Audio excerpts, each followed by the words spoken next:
is a test of the National Weather Service weather radio warning alarm for the WXL51 listening area of Northwest Ohio.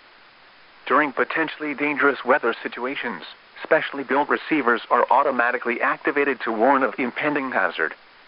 Tests of these receivers are normally conducted by the National Weather Service every Wednesday between 11 a.m. and noon. When there is a threat of, or existing severe weather, in the area, the test will be postponed until the following day. This ends the test of National Weather Service weather radio warning alarm.